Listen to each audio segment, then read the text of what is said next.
Yeah, Sometimes you forget. I know. I just turned That's mine right. off. Yeah. I was I like, got it. Yep, thank you. yeah. And of course, it's the one time you forget when you get a call. Usually you don't. Yes. Okay.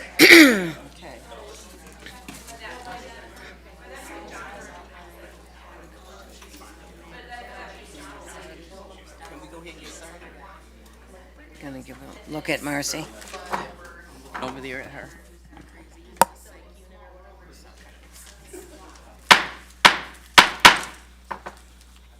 It is now 7:00 p.m. and I will call the city council meeting to order. Can I please get a roll call? All counselors are present except Kevin Day. Can everyone please join me and rise to say the Pledge of Allegiance? I pledge allegiance to the flag of the United States of America and to the republic for which it stands, one nation, under God, indivisible, with liberty and justice for all. You may be seated. Item 3 is special orders of the day and announcements. 3A is proclamation recognizing October 9 through 15th, 2022 as National Fire Prevention Week. We will have Vice President Forbeck to read our proclamations.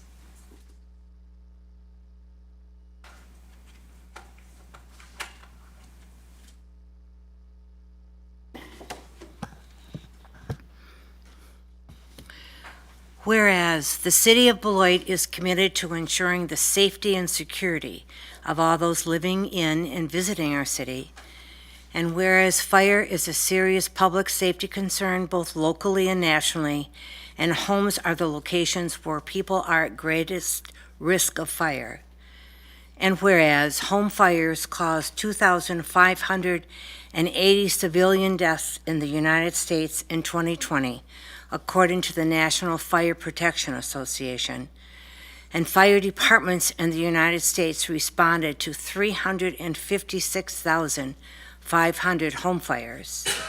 And whereas smoke and carbon monoxide alarms detect a hazard well before you can, alerting you to danger in the event of a fire, in which you may have as little as 2 minutes to escape safely and cut the risk of dying in reported home fires in half.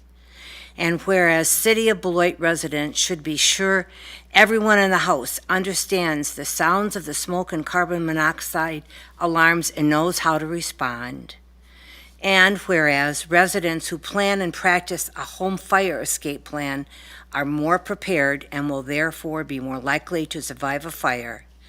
And whereas the City of Beloit first responders are dedicated to reducing the occurrence of home fires and home fire injuries through prevention and protection education, and whereas the 2022 Fire Prevention Week theme, Fire Won't Wait, Plan Your Escape, effectively serves to remind the City of Beloit it is important to have a home emergency escape plan.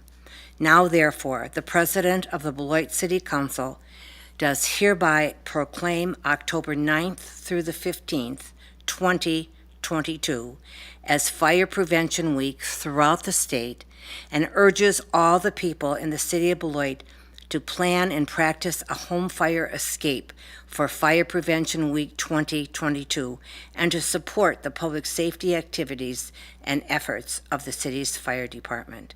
Presented this third day of October 2022. And the chief will accept this. Thank you so much. Do you want to say a word? Sure. Yeah, after this pandemic, it's been 2 years since we've been able to get into our schools and, teach all these messages. So we're really looking forward to this year because we are getting into the schools to teach, fire won't wait. Plan your escape. So, thank you. Thank you, Chief Peace. 3B is proclamation declaring October National Domestic Violence Awareness Month. Whereas the Beloit Domestic Violence Survivors Center was established in 1986 to provide short-term emergency housing to domestic abuse survivors in the city of Beloit. And whereas National Domestic Violence Awareness Month was launched nationwide in October 1987 as a way to connect and unite individuals and organizations working to address domestic violence issues while raising awareness of those issues. And whereas domestic violence has affected members of our community and individuals throughout the world, many victims of this crime suffer in silence because they are afraid to seek help. And whereas it is estimated that nationally more than 10 million people experience domestic violence every year. Domestic violence can consist of physical abuse, emotional, sexual, financial, or psychological abuse.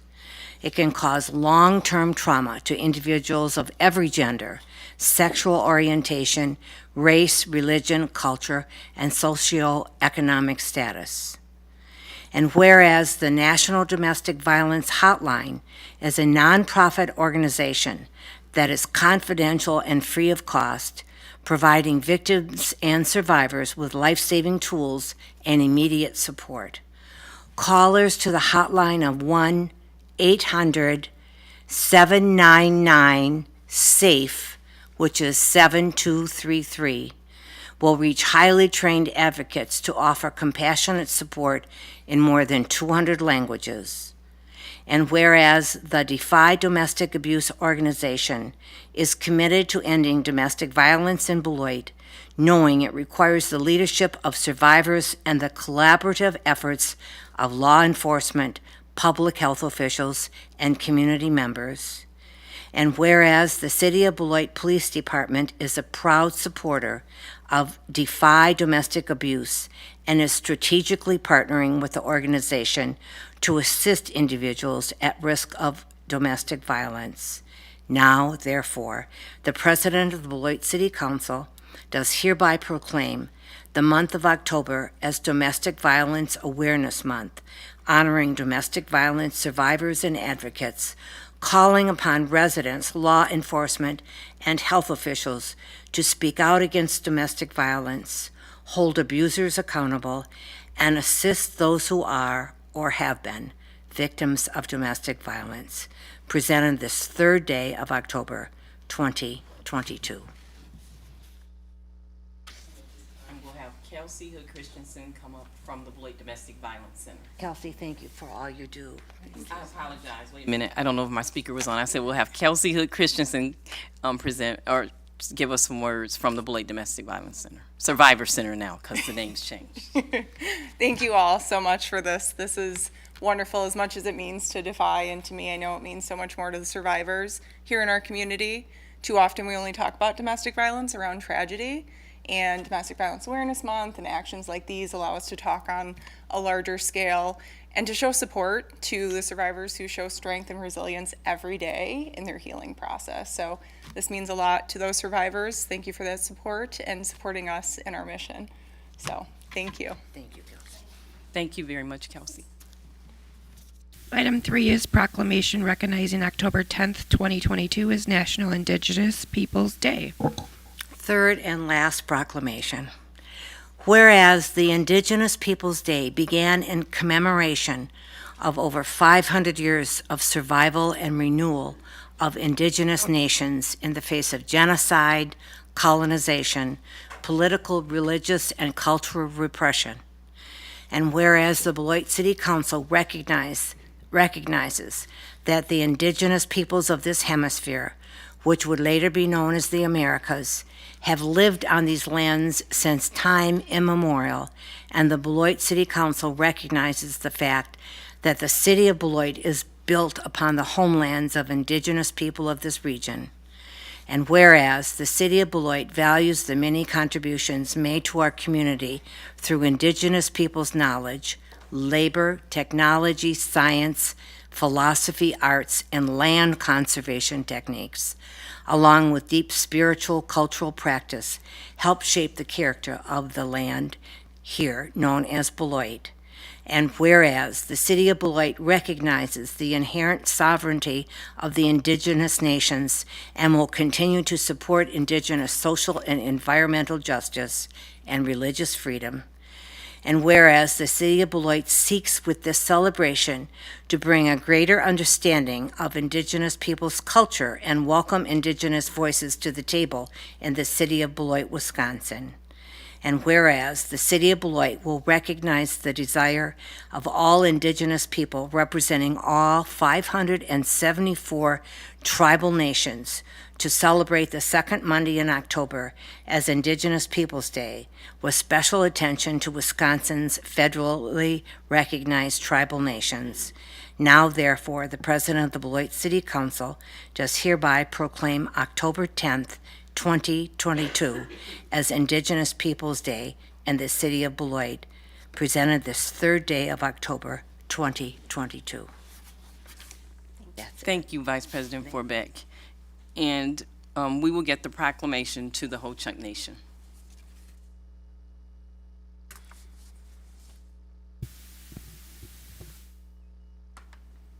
Item 4 is public hearings. 4A is consideration of Resolution 2022-167, approving an amendment to a conditional use permit for the properties located at 601 and 701 3rd Street. Our Community Development Director, Julie Christensen, will provide us with an overview.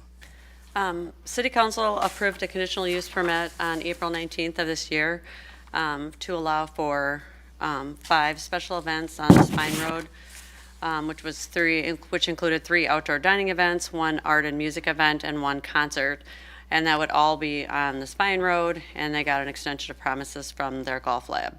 At this time, for their new event, which I believe is October 15th, which is called Deviate, they want to, which is a art and music event, they would like to expand into an indoor space, which is located next to the Spine Road. Included in your packet is a color drawing which shows where Deviate will be off the Spine Road. This is a spot also owned by Hendricks Commercial Properties. The fire lane that goes throughout, which is also included in your packet, will continue. So it will continue to have that same fire access. The Spine Road is a private street, not a city street, where this event will be held. They are also applying for a temporary Class B alcohol license for the additional space. A conditional use is required because this is zoned M2, and you cannot have alcohol, sale, possession, and consumption of alcohol in M2 without a conditional use permit. Plan Commission reviewed this item on September 21st and voted unanimously to recommend approval of this CUP amendment, subject to 3 permit conditions, which are included in the resolution that's before you tonight, which is that this conditional use permit allows outdoor entertainment events with the possession, sale, and consumption of alcoholic beverages in an M2 general manufacturing zoning district for the property located at 701 3rd Street and the indoor space at 601 3rd Street, Suite 602B. The applicant shall obtain and retain all applicable liquor licenses while the conditional use is established and maintained. And then our standard condition about major changes coming back through this public process and minor changes being approved administratively. Also included in your packet is your conditional use permit decision form, which outlines the substantial evidence related to the approval of the conditional use permit. Hendricks Commercial Properties staff is here, and this is on your agenda for action tonight. Thank you, Julie. At this time, the public hearing is open. Would anyone wishing to speak in favor or oppose, please come forward. Final call. Would anyone wishing to speak in favor or oppose, please come forward. The public hearing is now closed. May I please have a motion to approve this resolution? I so move. I think it was moved by Councilor Blakely, and I'll say a second by Vice President Forbeck. Are there any questions or discussion? Just a comment. I guess it really sounds fun, but I sort of think I'm too old to deviate. Sounds great. So, Any other further discussion? We have a motion and a second. All in favor, please say aye. Aye. Any opposed, say nay. The motion. Item 4B is a public hearing to provide updates and receive public comment regarding Community Development Block Grant, CV2 funded activities. Madam President, one of the programs I'm involved with is as part of the presentation, so I'm going to step out of the room at this time. Thank you, so noted. Our clerk treasurer, can you note that, please? So Councilor Anderson is going to step out of the room. And at this time, our Community Development Director, Julie Christensen, will provide us with an overview on this item.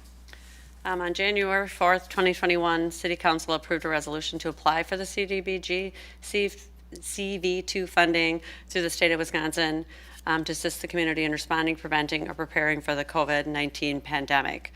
We were awarded $163,320.97. Of the original award, $4,073.09 remain, which the subrecipient anticipates spending by the end of the year. If these funds are not spent by that time, they can be reprogrammed to other eligible activities. The state requires a second public hearing, during which time we inform the public on the status of activities carried out using CV2 funds and provide an opportunity to receive input regarding the completed and anticipated project activities. So included in your staff report, under number 1 is the projects that were funded, which include Beloit Meals on Wheels, home delivered meals, community actions, eviction and or homelessness prevention and emergency food access, Family Promise of Greater Beloit, eviction prevention and hotel motel vouchers, and Project 1649, health and mental health services. It shows you the award, the expended to date, and the remaining funds for Project 1649. And then under number 2, there's an outline of the number of people that were served with that funding, which is a total of 342 people. So this is simply a public hearing only, and an opportunity for us to share with the public what we did with these, extra money that we received through the state of Wisconsin. And just as a reminder, at the time we set priorities for the CV funding. It's included in the staff report, which is behind this staff report, which shows what happened back in January. The emergency eviction prevention, emergency food access, medical access, motel hotel vouchers, meals for seniors, and health and mental health services were seen to be the top priority at that time. So no action is needed tonight except to hold a public hearing. Thank you, Julie. At this time, the public hearing is now open. Would anyone wishing to speak in favor or oppose, please come forward. Final call. Would anyone wishing to speak in favor or oppose, please come forward. This public hearing is now closed, and there is no action required from council this evening. Item 5 is public comments. We have reached the point on our agenda for residents to speak to the council about issues that are coming before us or may come before us in the future. Council members may not act on any requests at this meeting, but may refer a speaker to staff for assistance. We ask that you please hold your comments to 3 minutes or less and refrain from personal attacks of any kind. Public comment is a courtesy, and we expect everyone to conduct themselves in a civil manner. Speakers are asked to complete a public comment form. Madam Clerk, were there any comment forms submitted prior to this meeting? Yep. Albert Urbane. Can you please come forward, state your name and address for the record, please? Albert Urbanic, 508 Highland Avenue, here in Beloit, of course. And my comment is this. Here, this past month, I had an occasion to speak to your president over the fireworks at the ABC Stadium. It seems that it's getting louder and louder and louder. And this past month, it went off about 8 o'clock. And it shook my house. And I lived just half the block down in the mid between Bluff and 8th. I have a next door neighbor who would be here, except he is already in bed because he works so early in the morning. He leaves out so early, and so does his wife.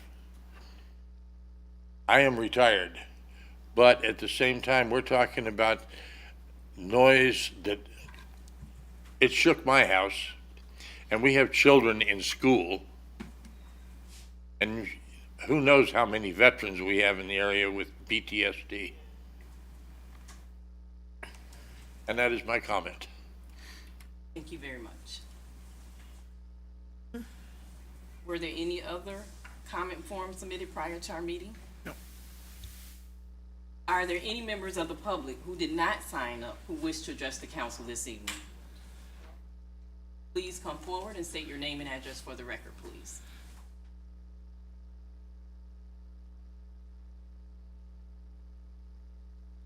My name is Mary Jackson, 1936 Grant. For the past 3 years or more, we have a neighbor at 1950 Grant. I'm sorry. The house is at 1950 Grant, the corner of Grant and Grandview. At any given moment, you have 8 to 10 vehicles blocking the view, period. I'm playing Russian roulette living next door trying to back out of my driveway. They block my driveway, they block her driveway. When they park on Grandview, they block the other neighbor's driveway. There's a white pickup truck right now sitting on the street with a trailer attached full of shingles, just covered with a tarp. We've called the police, called the police, called the police. There have been multiple high-speed chase over there. There have been a raid on that house. They have undercover officers watching that house. When are the landlords going to be held accountable? When do we get to get our block back? So 20 plus years, so we got to sell our house so they can live comfortably renting? That's not fair. Can't open our windows in the summertime. All we smell is weed. Well, call the police, call the police. As soon as we call the police, you take your time to get there and nothing's done. You have people come over there all types of night, driving, selling drugs, in and out the house, but we're supposed to tolerate it. When I step out on my deck overlooks their yard. Big Rottweiler in the yard. Can't step out on my deck, can't open my door. He's going off, multiple police cars on that dog. The fence has been up there 20 plus years as wood. If that dog hits that fence a couple more times, he's coming through. He attacks me, I'm suing everybody. Something needs to be done to 1950 Grant. Especially if the police already know about it, especially if they have undercover cops watching the house already. When do we get to get our block back? Thank you, and we have staff present here tonight. Thank you very much. Were there any other members of the public? Okay, can you state your name and address for the record? Tamika Woodson Pike, 1947 Grant Street, which is across the street from 1950 Grant Street. To the microphone. Sir. We can hear you. 1947 Grant Street. My name is Tamika Woodson Pike. I just had to call the police last night because you have these loud diesel trucks that will sit there for hours in and out while they do their recreational fun until they feel like they're done. So sound travels, comes into our bedroom. Can't get my 5-year-old or my 2-year-old to sleep, nor myself. I work 4 o'clock in the morning. You think I can get any rest? No. And I have to wait for an officer to call me back to ask me what is going on. Because by the time I call the police, it disperses. They don't see anything. It's unfounded. Regardless if it's on our own surveillance. You have these trucks that they turn their trucks on and off all night. Or they rev the engines. We want to sleep at night. We want peace at night. This has never used to be like this. Not until they moved in. I just seen a drug sale this late afternoon. 1-minute transactions. At a couple of points, you could see the actual nugget in the man's hand, handing off to his customer. We've been in this house since 1987. Never, ever had to live like this until they moved in. When we call the police, some of the police officers, they treat us with dignity and respect, but others do not. Like they're tired of us.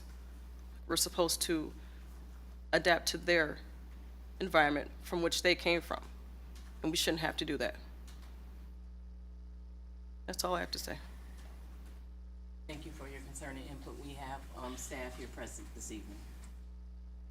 Are there any other members of the public that did not sign up who wish to speak to the council this evening? Madam Clerk, were there any public comments submitted by email? There was not.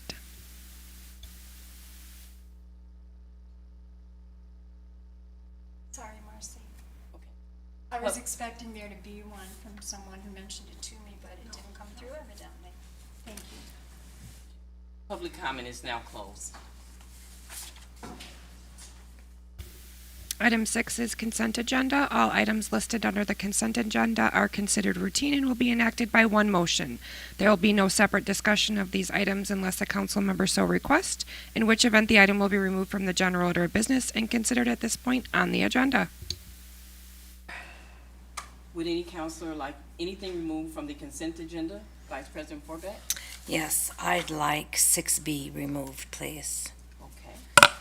Vice President Forbeck has asked that 6B be removed. May I please have a motion to approve the consent agenda items, including 6A and 6C through 6H? Is there a motion? So moved. Moved by Counselor Terrell. Is there a second? Second. Second by Counselor Anderson. All in favor, please say aye. Aye. Any opposed, please say nay. The motion passes. 6B is consideration of Resolution 2022-168, establishing polling places for the November 8th, 2022 general election.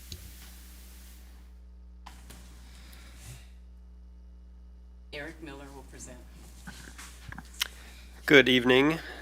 So a general election is scheduled in the city of Beloit on November 8th, 2022. For the November 8th election, we anticipate a high number of absentee ballots to be cast and counted at our Municipal Board of Absentee Canvass, which we refer to as our MBAC. There will require proper election equipment to count all of the ballots that we anticipate to be coming in that day. And so with that being said, due to the consistent low turnouts at the particular polling place of First Congregational Church, we are requesting council to approve the consolidation of that polling place with our polling place at Todd Elementary School. First Congregational Church encompasses one voting ward, which is Ward number 12. Todd encompasses two polling places, which is wards number 13 and 14, as of the redistricting that we had passed last year. So just some background in the past 5 federal elections, which tend to be the bigger November elections, Ward 12 or Ward 16, which it was previously known as in the other redistricting, has always had consistently the lowest turnout percentage of eligible registered voters. As many of the registered voters in that particular ward are students, the registered voters tends to change more frequently due to student turnover. So temporary residents who register in their home districts will then register back, sometimes via absentee back to where they are generally from, or their city or state or county that they're from. The distance to Todd Elementary from First Congregational Church is 0.8 miles, just to the northeast of the church. So it's very close relative to the other polling places. One of the other issues that we have is that most of our polling locations consists of 3 wards. By doing this consolidation, Todd would also have 3 wards. Traditionally, it would just have 1. As a point of comparison, the city of Janesville has 10 polling places and 1 MBAC. They have 66,000 residents in the city of Janesville. City of Beloit has 36,000 residents, and we have 9 polling places and 1 Municipal Board of Absentee Canvass. So that's only 1 more polling place for 30,000 more people. So that's part of the reason, too, why we are wanting to consolidate those polling locations. One of the biggest things that we are contending with, and it's the same with many businesses, is staffing issues. And so if we can consolidate these polling places, we can then use that staffing from First Congregational Church, either at our Municipal Board of Absentee Canvass, or at other polling locations, so we can help disperse those poll or election workers. Let's see. So the other thing is, of course, is the equipment. So we will have a multitude of absentee ballots that need to be counted on that particular day. We're anticipating over 2,000 absentee ballots being cast. We have to get all of those absentee ballots counted in that single election day. Due to election rules in the state of Wisconsin, we cannot start counting those ballots until election day. So it would be helpful to have the equipment that we normally would have at First Congregational Church to be able to use here at City Hall so that we can have two machines, two DS200 tabulators running at the same time, as well as any of the Badger books that we would also have had at First Congregational Church. We have consolidated this particular polling place several times in the past, including during the 2020 presidential election, which, of course, we all know that that was one of the highest turnouts in history. So, and it went off without a hitch during that election as well. Just a couple of quick notes on the turnout for that particular ward. In our August election, when we did consolidate that particular ward, there was 631 eligible voters in Ward 12. We had 76 total voted, 39 at the polling places, 37 absentee. So that was about 6.2% that were actually at the poll.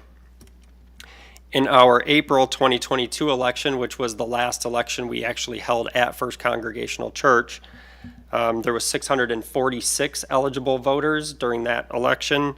We had 52 show up actually at the poll, and we had 17 absentee voters. So that was an 8% turnout of registered voters.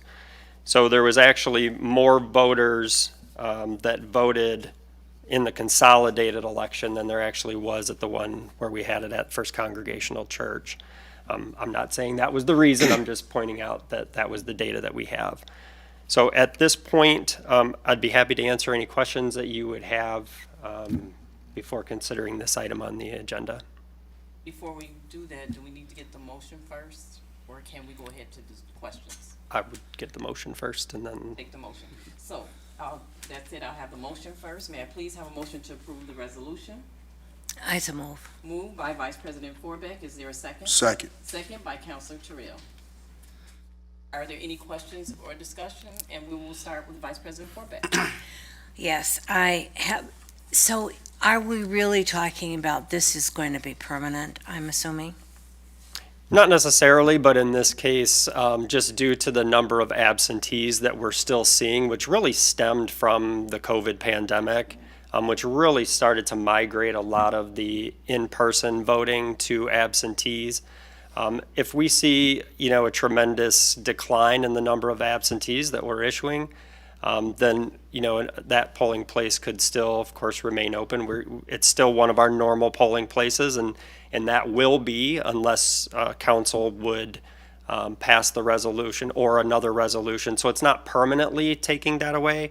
This is an as needed basis. So you would also always have that opportunity to still have that as one of our permanent polling places. I mean, it's just my opinion, but I think that having anybody confused about where you go to vote, especially I would just think maybe the college kids, if they don't know where. I mean, so part of me would say, if in fact we're trying to get to have 3 wards at every place, then I would feel better about this, I think, if we were saying we're going to make this change.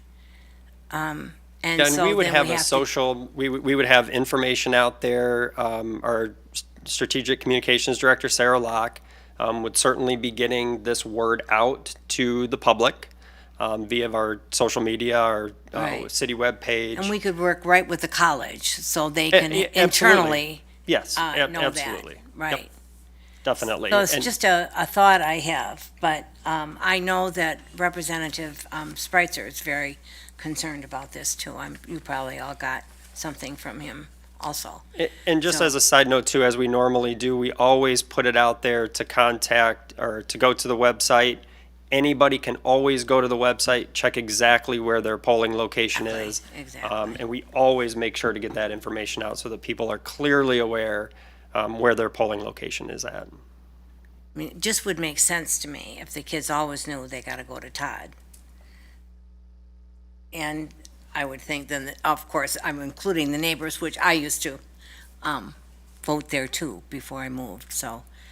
Yeah, and again, I'm not trying to change your mind. You certainly can vote however you want. But when we do consolidate into just 2 polling places in some of our smaller elections, neither First Congregational or Todd is the place that we end up choosing. It's usually Central Christian and the Beloit Historical Society. So a lot of people that do vote in Ward 12 generally know that they have to make sure that they're looking around to see where their voting location is at. Oh, you mean when we only have It's 2 not of always them. just Yeah, at Todd. No, right, exactly. Yeah. But you know what I'm saying? Yep. I'm Nope. just, Definitely understand.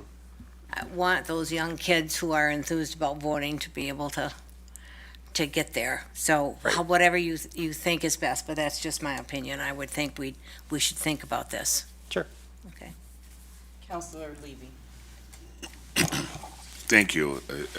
So, Eric, do you know approximately how many college students, if they vote at all? I mean, are we seeing a big? I don't know how you would. I but don't I know have this that year. data, I mean, no. I guess from the email that we received, they're talking about maybe having no classes on that day, maybe, so people could come out and vote. But I guess talking with Marcella earlier about. My understanding is some of them still may vote in their own home elections, absentee votes there. So I think that was something that I was surprised to hear as well. So I think that's a good bit of information too, that a lot of the students are choosing to vote in their home elections because there's things that's going on there. So that was going to be one of my biggest concerns. And when we brought this up before, I think I was concerned about it as well, and that's why I'm glad you were able to present some of the data on it, because when this came up before, I was kind of leaning against it as well, because I don't want to get in the habit of shutting down polling places. That I think sometimes we send the wrong message. If we're setting it down, then the community can think we're doing it for other reasons, and that's not it. But I want to make sure that the data really helped me. And then the low turnout, and then the numbers of people who are actually voting at that location in the elections. I mean, I think that's huge and kind of speaks volumes within itself. As Councilor Forbeck said, if we're looking at doing something like this permanently, I would hope that we would have a little further discussion on it. But I think somewhere down the road, if this is the way we think we're going, by doing something permanent, then I think we need to have that conversation sooner than later, instead of every year or every other year saying we're going to do it, and then somewhere down the road we know this is maybe we want to do. But I think communication is going to be the key here, and Sarah has does a good job in getting information out. But once again, I think the sooner we start getting the information out, the better, because I think that's going to be a huge piece. And not only we're moving it from here to there, but the whys. And I think I'm not even opposed to putting some of the data information in there to letting them know, here's what we've seen in the past, because it kind of justifies why we're doing as well. So those are my comments. Yeah, and I think if we would end up doing anything more permanent, certainly we would have that discussion significantly more ahead of time than the 30-day statutory requirement. Right, and I like Council Forbeck's thing to kind of partner with the college, and maybe even the League of Women's Voters to help get all that information out as they start to register people to vote. I think we have several avenues now that we can use to make sure when it comes time for the vote, people understand, and nobody's surprised. Thank you. Blakely, did you have any comments? Yes, I do. Councilor Blakely? Okay. Thank you for your presentation, Eric. And thanks for everything. Do you need something? Microphones. We're good. And thanks to all the staff involved in helping our elections run as smoothly as possible. I am concerned about the relative lateness of this announcement because there are quite a few Beloit College students who will be voting for the first time. And I would like to make it as clear and simple for them and as easy as possible. I realize, as you said, that Todd School is only 0.8 miles away. And even for a student to be able to run over there in between classes, or fit things into their very busy schedules, I think it's somewhat of a hardship. And I do not want to disenfranchise anyone at this election. So I'm sorry to put extra stress on the staff, but I personally prefer to keep First Congregational Church as the voting place for Ward 12 this time around. And as others have said, in the future, to plan further ahead, work with the college, and get things organized in a better fashion so that everybody's alerted well ahead of time. Thank you. Sure. And I just have a comment. The only thing that I'm aware of is that I know that the League of Women Voters. You're on Keeps now. going- Now it it is. goes Yep, on and on. you're on now. Yeah, I know that when I was at the college recently, the League of Women Voters were out and they were encouraging people to come out and vote. So my concern is just those students who are coming out to exercise their right to vote, just making sure that, like you said, the staff, I'm thinking a couple different things. You were saying that the staff would certainly be doing a blast out or something where these students would be totally familiar with where they should go to vote. Yeah, we have So- over 30 days before the election, which is plenty of time to get information out, especially like Councilor Forbeck had said. We can certainly work with the college to continue to get information out to those students that had registered to vote. I'm sure they would be more than happy to send out some communication to their students, letting them know that they're where their polling place would be.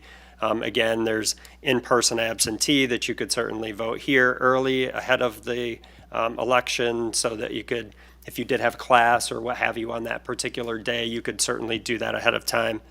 And also we could get the social media posts out there. I think that there's plenty of time, I think, to educate the students on where they should vote. Just my opinion. Yeah. Any other further questions, comments? Madam President. Councilor Anderson. Thank you. I know that you said the statutory minimum is 30 days, correct? Yep. Yeah, I know that that's a minimum, but I still don't personally believe that it's right for us to make that decision so close to the election. 35 days, 36 days doesn't feel like a long time, but it's coming quick. And I'm just concerned that we're going to accidentally turn off voters, especially these young college students that are voting for the first time. And I'm a little younger than most of the people here, but I remember the first time voting, it was terrifying. And now having your polling location changed, and although you said it was 0.8 miles from First Congregation, I mean, how far is it from the furthest dorm on campus? So it's going to be even more of a trek. And we all know Wisconsin weather, it could be snowing. Could be. So it's going to be difficult. So there's another barrier to these college kids. And I think while they're doing a great effort to cancel classes those days, I think us moving this polling place is going to be a wash and not actually going to help turnout. So I'm really asking my colleagues to join with me and vote no on this, because while I think that, I understand the staff perspective, I just think that we're doing more harm than good. And, we all want people to vote. We want people to get out and vote in every election. And I think this does the opposite. And I would hope, too, that maybe we can have a conversation about getting more equipment in the future, because I remember us doing this 2 years ago. And, if we had this conversation a few months ago, it might be a little better, but I'm deeply concerned with the time that we have. I really think we're going to turn off a lot of college kids from voting, and I don't want to do that. Sure. So that's my comment. Yeah, we definitely don't want people to not vote either, so. Any other further questions? Councilor Levy. Thanks, Madam Chair. And Councilor Anderson, I hear exactly what you're saying, because those were the concerns that I had the last time we brought this up. But I guess what kind of is sealing it for me is looking at the turnouts that we've had in the past elections of the people actually going to that actual poll, and the ones that are still voting absentee. And then I guess the bit of information that, some people are still voting in their own elections back home, I think that kind of speaks volumes as well, but I think that we are seeing, correct me if I'm wrong here, we're seeing an increase in the absentee ballots. So I think it's important to kind of get those counted, and I think you want to get a jump on it as early as we can, that when the polls open, we can start counting those ballots. But right now, we don't have the necessary equipment to do it because they're all out at the locations. And so I'm thinking that if we move this forward this evening, then I think the communication starts right away. That I think when we leave here, I'm sure by the time we get home, I can't guarantee it, but something will be already out there saying, here's what we're going to do. And then we can get with Beloit College. They can probably do an email blast and even start arranging transportation to individuals who are working on that end. And I'm sure that's something that we could, partner with them and say, how can we help?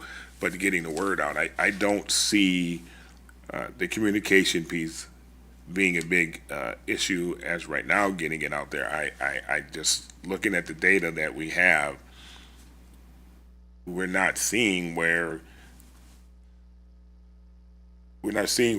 it's decreasing anything. It's not bringing more people to the polls. It's increasing the absentee ballots, but I'm not still seeing where we having what we hope, the college kids to come out and vote. And I think that even if we say now we're going to move it, and we get the communication out there, you're still going to get those students that want to vote will still go out and vote. I'm just a firm believer that if you want to vote, I mean, when we go to Central Christian, there's times I'm like, my voting place is a library 2 blocks from my house, but I still make the trip to Central Christian because that's what I know that I want to vote. So I think had the numbers been greater in saying that if they were reversed and saying we have 79 people that voted and we only had 3 that didn't, I would be saying no, we need to leave that open. But when I'm seeing the numbers as low as they are, I think we need to maximize our efforts with the equipment and with the staffing and do what we need to do. And I think I'm one of the ones that fought it so hard last time. So for me to kind of make a full transition, you had to convince, had to be some good convincing, because I wanted to make sure that coming in here, I came in here with tons of questions for Marcy and you, and I need to find out some information, and I appreciate that. So I think this has helped me. I'm just going to voting in. I think we should just move forward. That's just my opinion. Madam President, I just have another. Counselor, thank you, Counselor Levy. Counselor Anderson. How many absentee ballots do we have out right now? Because I know we're comparing a lot of things to 2020, but that was unprecedented. We're hopefully, knock on wood, that we won't see that, need to that now. But what are we at right now? 1683. Okay. What was it in 2020? Do we know? Not total, I don't know, but it's up even from April, our absentee that are out. So they still have to return them. I think we had in the 5,000s for the 2020 presidential. I want to say we were anticipating somewhere around 6,000. We'd have to get the number exactly, but we also had 4 machines that were going at Central Count that day because we were able to secure some from neighboring jurisdictions because then they were borrowing something from the county, and that we don't have that this time. Okay. So that's part of the difference there. Okay, so we do have a lot less, though, from 2020. That's what I'm hearing. That's out right now, yes. Okay, thank you. Yep. Thank you. Any other comments or questions? Okay. At this time, there's a motion and a second to approve the resolution. All those in favor, please say aye. Aye. Any opposed, please say nay. Nay. Nay. Can we do a roll call, please? Nay. Aye. Nay. Nay. Aye.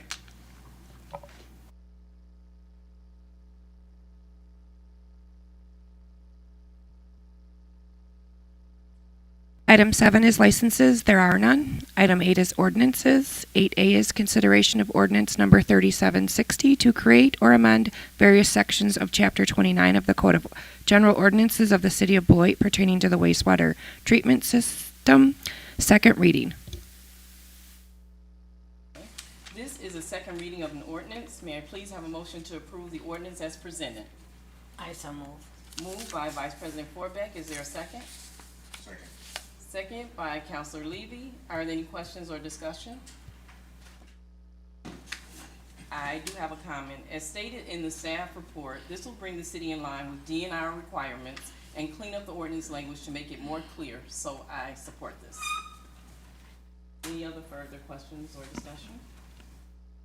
At this time, there's a motion to approve the ordinance as presented. All in favor? We have a motion and a second. All in favor, please say aye. Aye. Any opposed, say nay. The motion passes. Item 9 is appointments. There are none. Item 10 is councilor activities and upcoming events. And today we'll start with Councilor Blakely. Thank you, Madam President.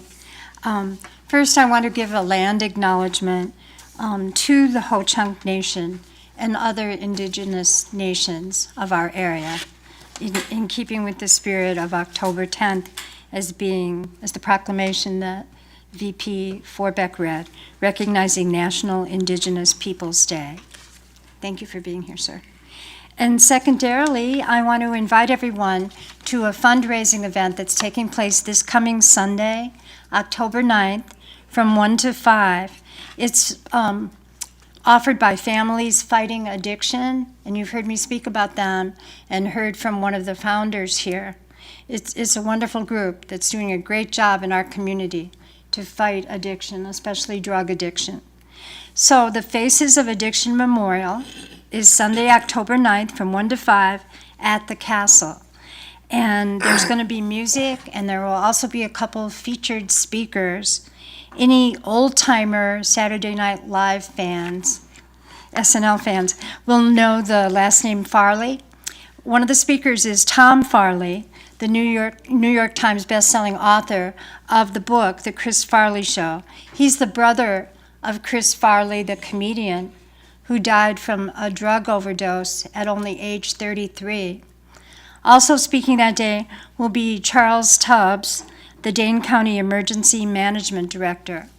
But there will be some lighthearted moments with music and a chance to just chat and commune with people from the community. So I invite you all to stop by if you can. Thank you. Thank you, Councilor Blakely. Councilor Levy. Thank you. Councilor Anderson. Thank you. I believe it was last week. Everything's a blur. I attended the open house for family services transitional living program that they want to have. I know a few of our staff members are there and a couple colleagues from the council. It was strange to be in there. I never went to Royce, but it was still weird to see the elementary school and kind of, just see how many people said that they went to that school. It was pretty cool, and just to see that program finally take shape is really exciting. And so I'm glad that they're getting the ball rolling, and it seems like they're getting a good, well-formulated plan. So I'm excited for that. Lastly, I just attended a Hispanic Heritage Month event at Riverside Park. That was a lot of fun too. I said it last meeting. It's just great. We have so many different kind of events going on in the community. It's very exciting to, no matter what your interest is, there's something here for you in Beloit, and that's kind of what's unique about it. So that ends my comment. Thank you, Councilor Anderson. Councilor Trill. Thank you, President Duncan. This Thursday, October 6th, we have a World of Possibilities career fair coming up at Merrill Elementary. It allows people to come in, people from the community, it's open to the public, to come in, meet people involved in many different careers, play fun games. We got games going on in there. Ms. Duncan, you've been to some on with me, you know how fun it can get. Join a raffle for cool prizes and also be a part of a read aloud and a lot more other things. So it'll be people like myself in attendance as a city councilor as well as a staff member at Merrill Elementary. Ross A. Moore, who's a local poet and author, as well as Jay Edwards, who's local entrepreneur. and et cetera. It's going to be a lot of different people there. It'll be people in the careers ranging from authors, athletes, musicians, architects, law enforcement, and things like that. And being a staff member at Mary Elementary and talking to the kids, given the demographics of the school, which is mostly African American, they find it pretty cool to know things about, like myself being a city council member, being the youngest person of African American descent ever elected to the city council. Ms. Duncan as well, being the first ever African American woman elected to become president of the city council, as well as Andre Sales, Chief Sales, becoming the first ever African American police chief of the city of Beloit. So those things interest a lot of our kids at the school, as well as the parents in the community. So we usually get good turnout when we have things like this, because it inspires young people in the community to go out and do some great things with themselves and be better than some kids can grow up in a tough environment, but it inspires them to want to reach for the stars and become the best they can possibly be. And I also wanted to send my condolences to the families of the 4-year-old children that passed away recently in 2 separate incidents here in Beloit and Janesville. Both, unfortunately, were 4-year-olds that were struck by vehicles fatally. And given that I have an 8-month-old son myself, I can only imagine what those families are going through at the moment. So I send my condolences to the families, as well as relatives, friends, anybody that's connected to those 4-year-old children, both here in Beloit and Janesville. And that concludes my comments. Thank you, Councilor Terrell. Excuse me, Madam President. Could I ask Councilor Terrell a quick question? What time is your event on Thursday? Sorry about that. It'll be from 4:30 to 6:30 on this Thursday. Sorry about that. 4:30 to 6:30 at Merrill Elementary. Thank you for that clarification. Thank you. Next, Vice President Forbeck. Well, I've attended both the SLATS meeting and the CD8 meeting this last week. But I guess my comments are about how pleased I am with the action going on with our not-for-profits. Family Promise has just opened up a transitional house for the homeless, and Family Services is planning and is starting their large transitional house at Royce School.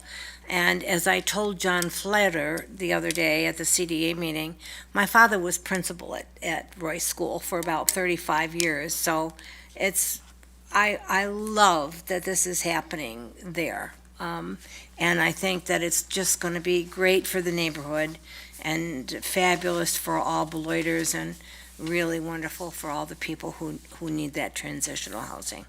That's all. Thank you, Vice President Forbeck. And I will echo my colleagues. We are all heartbroken.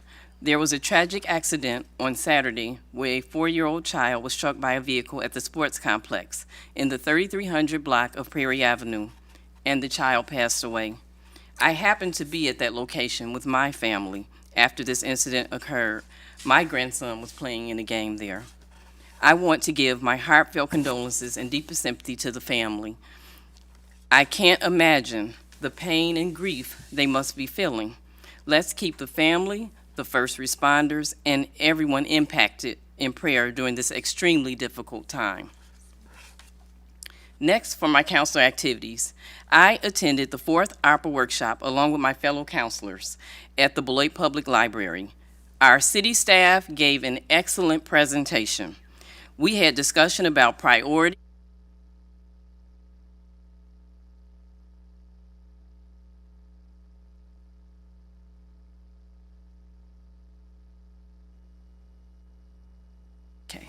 thank you. We received input from residents and community agency partners, John, Adriana, Donna, Brittany, Devin, Tony, Steve, and Felicia. I apologize, I didn't get all their last names.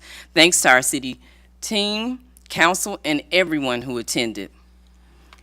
We have another follow-up workshop that will follow our regular budget workshop on October 10th at the Beloit Public Library. Additionally, I went to the Family Services Next Step Open House at Royce Elementary School. We had Chief Sales there, Julie Christensen, Terry Downing, Drew Pennington, many of our staff, Counselor Anderson, Counselor Terrell. Am I missing anyone? I think, and Counselor Day was there as well, right? It was kind of nostalgic for me because my son went to kindergarten at Royce School, so. Yeah, but Family Services is working toward providing transitional supportive housing and childcare to help serve those who are experiencing homelessness. As you may be aware, our council approved reserving at least $2 million in ARPA funding to assist those who are homeless. So we are very supportive of Family Services' goal of bridging the gap between homelessness and home stability through the use of a transitional living facility in our community, and we look forward to being part of this effort. Also, I want to report at the Visit Beloit board meeting, there was a presentation given on the 2021 audit. They reviewed and approved a variety of organizational policies and an RFP looking for a consultant to assist with the development of Visit Beloit's strategic plan for the next 3 to 5 years. In addition, the 2023 budget was introduced. Final action is expected in November. I'm sure Visit Beloit will give us a presentation in the very near future. And in closing, I want to say October is Breast Cancer Awareness Month. Early detection is critical, so I encourage you to please schedule an annual exam with your health provider. And also, let's pray for the people in Florida with their damage from the Hurricane Ian and Jackson, Mississippi, those who are having issues with that water crisis. And my granddaughter actually is in college in Jackson, Mississippi, so it's been a very tumultuous time for many of the children and families. This ends my council report for this evening. Next, we'll go to item 11. City manager presentation, there is none. Item 12 is reports from boards and city officers. 12A is presentation of proposed 2023 operating, library, and capital improvement budgets. At this time, we'll have our Finance and Administrative Services Director, Eric Miller, to give us a presentation.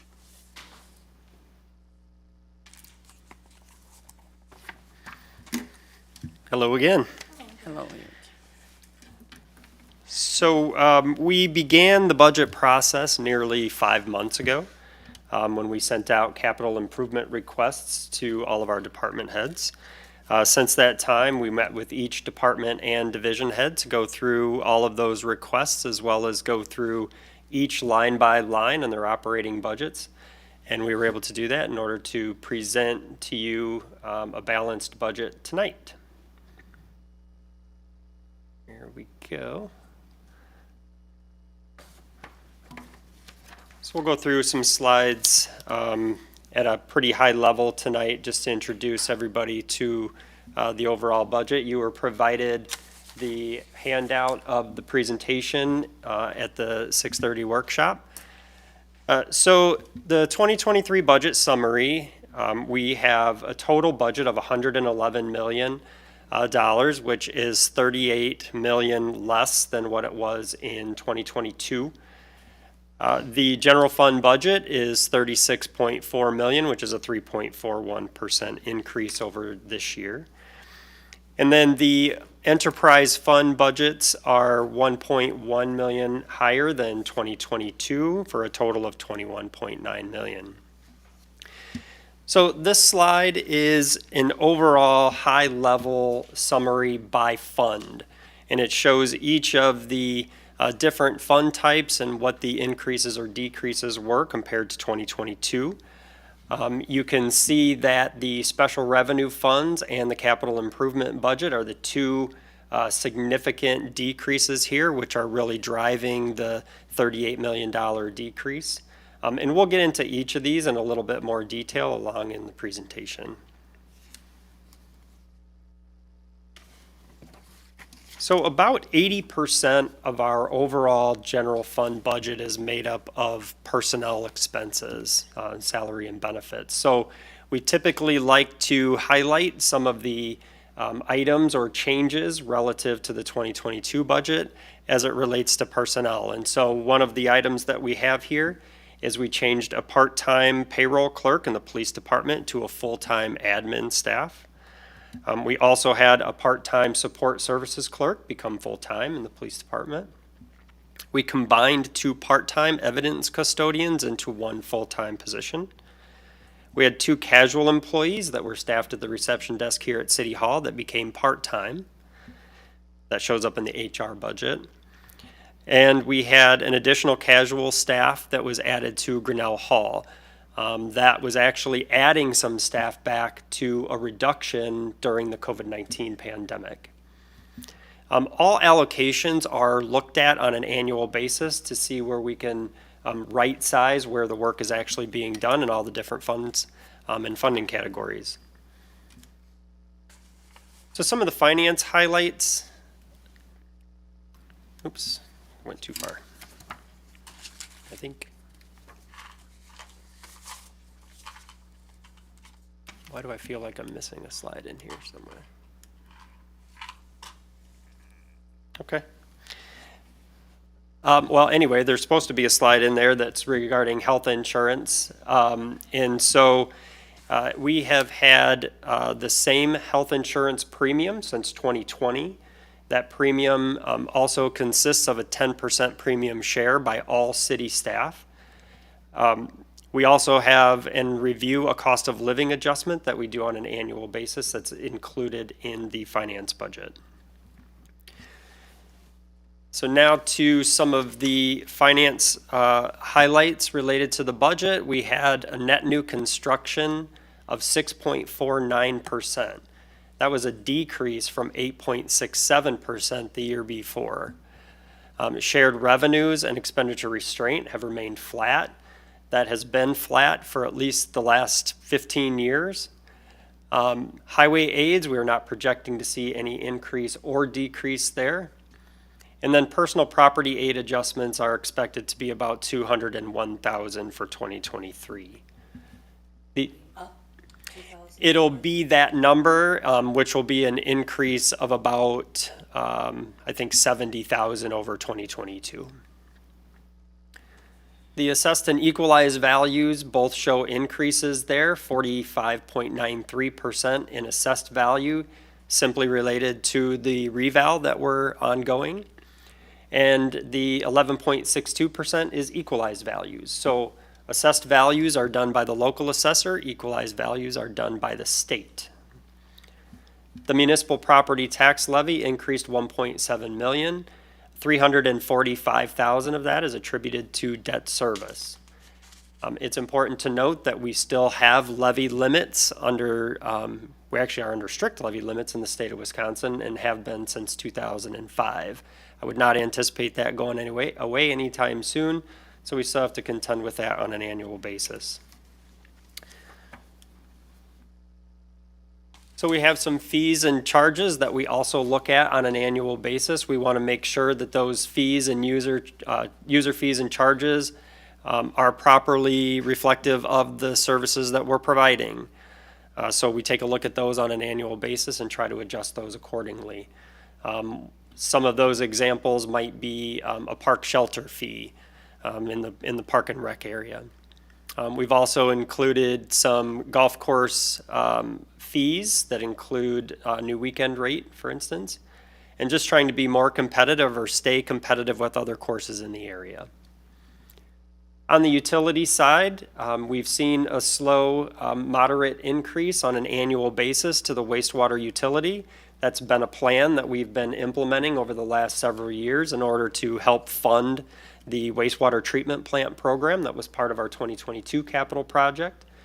It's a way to incrementally increase those rates so that we don't see large increases all at one time. And it's also then used for debt service payments.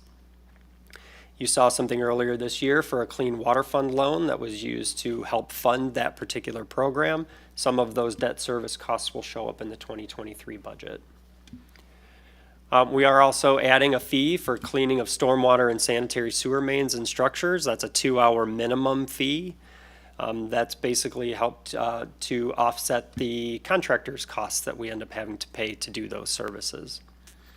We're also in the middle of a comprehensive rate study. We have been in the middle of that rate study for several years now. We had some hiccups in the road on the way to applying for that rate study.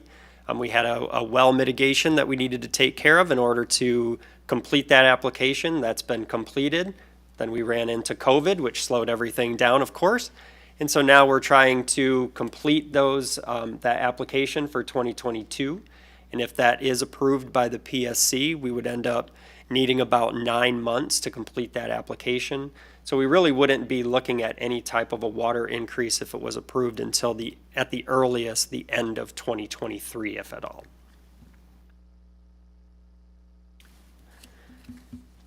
So here are the revenue streams for the general fund. Again, we had a 3.41% increase in the overall general fund. The majority of that came from the tax levy increase. We also had fines and forfeitures were actually lower in projected for 2023 due to municipal court revenues being lower. We had the computer aid adjustment that we talked about a little bit earlier that was helping make up some of the difference in intergovernmental aids. And then the other financing source is the fund balance that we're applying to 2022. So we have a strict fund balance policy and that we only use those for one-time items or one-time fees.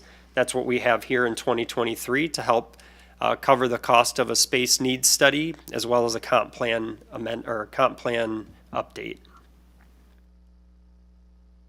So here's a nice graphical representation of those same general fund revenues. You can see that 54% of our revenues are made up of state and federal aids. Most of that is our state shared revenue. The other part of that is the highway aids or transportation aids that we get from the state. And then at 35% of total revenues is our total taxes. That's not just property taxes. Those are other taxes that are assessed to the city. So like hotel motel tax would be one of them. Yep. So here are the same expenditures. Again, 3.41%. That's what makes it a balanced budget when your expenses match your revenues. We had IT increases there with some additional maintenance cost. Seems like we're always adding new kinds of softwares in this ever-advancing technological age. And so we have to pay those annually on a maintenance fee. We're also able to put in a little bit of reserve funding for some capital improvements or some capital equipment in the IT department. It's always been one of our long-term goals that we talked about in our pre-budget workshops. So we were able to see a little bit of that here. The HR budget did increase a little bit to those two part-time staff I mentioned earlier, going from seasonal to part-time. And the other piece was simply somebody got health insurance where they didn't have before. And so that's how much it can really have an impact on a particular budget just by one minor change. Finance and admin staff came down due to some lower contractual services as we're winding out the revaluation that we talked about. So some of those fees came out of the 2023 budget that we're in 2022. Police and fire primarily are made up of personnel-related costs, such as wages and the WRS, as well as some retiree health insurance fees. DPW increase mostly due to fuel, as you can imagine. Equipment maintenance, wages, benefit costs, and then of course there's a lot of commodities that are also run throughout the whole entire DPW system, which have increased. So again, here's just the graphical representation of those expenses. You can see that 60% of our overall budget is made up of the public safety departments for police and fire. DPW comes in right about at 18%. These are pretty standard percentages that you see across the entire state. This isn't out of the norm in any way. So next we're moving on to special revenue funds. Special revenue funds are made up of our TIF district, some grant funds, the library, and the solid waste fund are all different types of special revenue funds. There's an overall decrease in these fund types of $11.5 million. Simply put, we closed TID number 10 and number 12. So the increment that we received in 2022 is no longer being received in 23, therefore the reduction. So in our enterprise funds, those are made up of the golf course, cemetery, transit, wastewater, water, stormwater, and ambulance fund. What enterprise funds is our fee for services. So we charge fees in order to cover the services that those enterprise funds provide. There's only a couple of subsidies, tax levy subsidies in our enterprise funds. One of them is $50,000 in the golf course. The other one is $600,000 in our transit utility. All others are self-supporting. Here's where we have the 4.5% increase in the stormwater or the wastewater fee. That makes up part of that $1.1 million overall increase, or 5.5%. Again, this is where we would have our water fee if we did have one. And then, of course, we did increase the levy subsidy to the transit utility for 2023. We increased that by about $40,000 up to $600,000. The next fund type is our internal service funds. This would be our municipal insurance, health and dental insurance, and our fleet maintenance fund. This increased 2.7%, or about $367,000.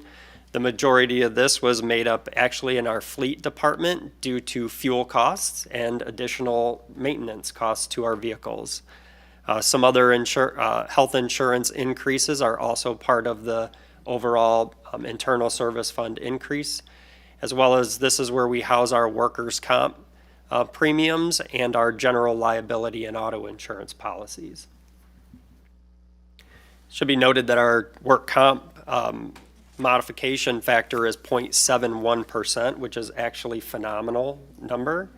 That means we're paying about 71 cents on the dollar of what a normal premium would cost. So Dave Needfelt gets a huge shout out for that. Next is our debt service fund. We increased this fund by about 2.8%, or roughly $169,000.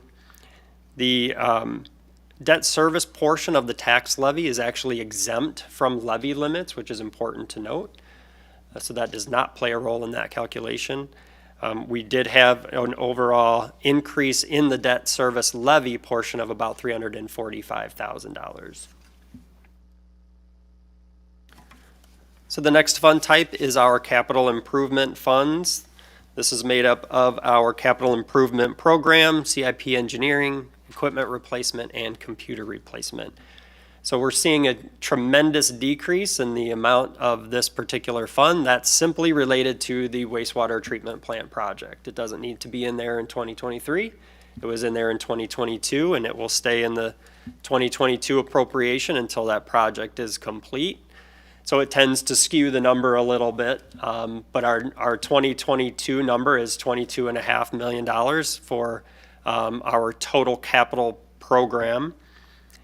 We have about $15.7 million in infrastructure improvements, 1.8 in capital equipment, about $500,000 in economic development projects, and 1.3 million in buildings and grounds types projects.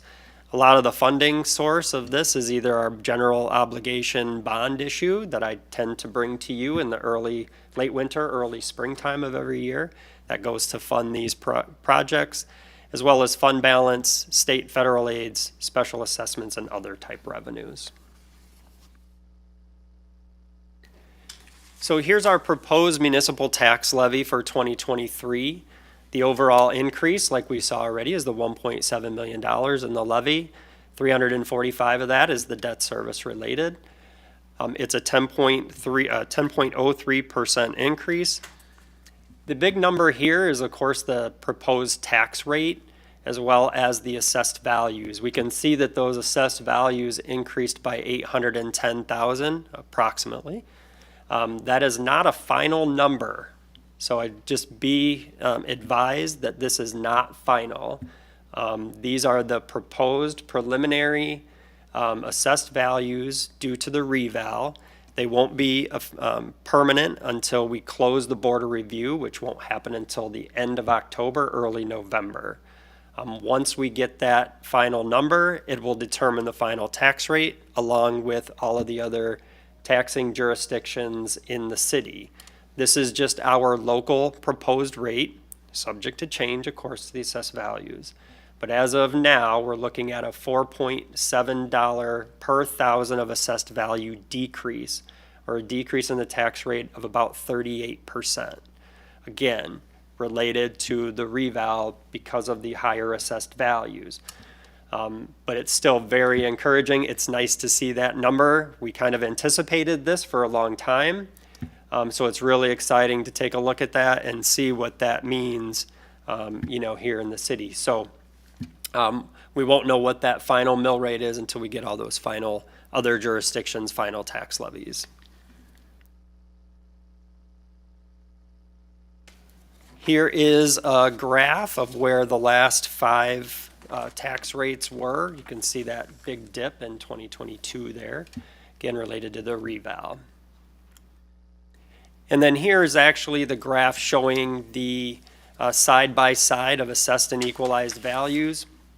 As I've mentioned here in this particular meeting, the last couple of years, we knew that we were working on that reval and that we would be seeing that blue bar start to get equal to that green bar.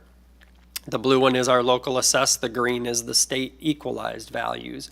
So what that reval did was bring those assessed values close to market, which is what that equalized value is. So a great increase there in both assessed and equalized, getting that property values right-sized. So some important dates, particularly for council to be aware of.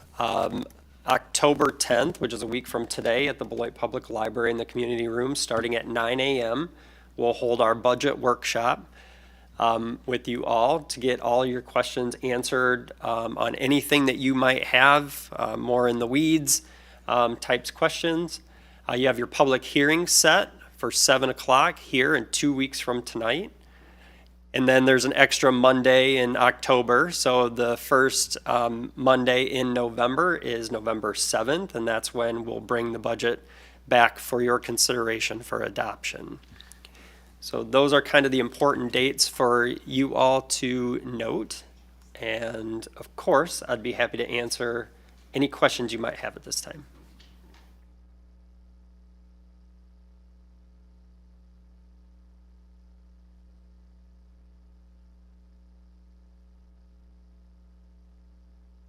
I haven't seen anything. We don't get it until it's been certified, until end of October, early November when we get that. Sure. Other questions? Councilor Anderson? Yeah, I just more of a comment. It's just crazy to look at that graph and just see that equalized and assessed value just really tick up. It's great that we're kind of, righting the ship there. Just curiosity, because when you're up here, I love to ask curiosity questions. Yeah. Compared to like other communities, how far off now that we have the reval, or is that pretty standard as far as statewide, or we? Values or rate? I guess the difference between equalized and assessed, like how? It's all over the board. Yeah. There isn't really a standard. You could have a positive assessment ratio or a negative assessment ratio, meaning above or beyond or below the equalized values, all over. There really is no standard for it. Okay. You want to try to be right at one as best that you can. Yeah. Okay. Yeah. It's nice. Yeah. To see I don't know. I don't know. It's just really crazy to see it finally. Yeah. Looking a little. Yeah, more I know. like it. It's crazy. Yeah. It's good crazy though. Yes. Any other questions? Just a quick comment. Oh, I'm sorry. Oh, you go ahead. I was going to comment. Go ahead. It might be the same comment. You Yeah. should go first. Okay. I just wanted to say thank you, Eric, to you and to your staff for putting together the proposed 2023 operating and capital budget. And I just want to say you make it look really easy, but we know it's complicated and it takes a lot of hard work. So I just wanted to say thank you on behalf of our council. Thank you. And I'll just add a little bit to that, just to say that balanced budget is a great term I love to hear. Definitely. And considering the humongous project this all is, with all of the moving pieces. You've done a great job. Thank you, appreciate that. And there is no action needed on this item. So that said, can I please have a motion for adjournment?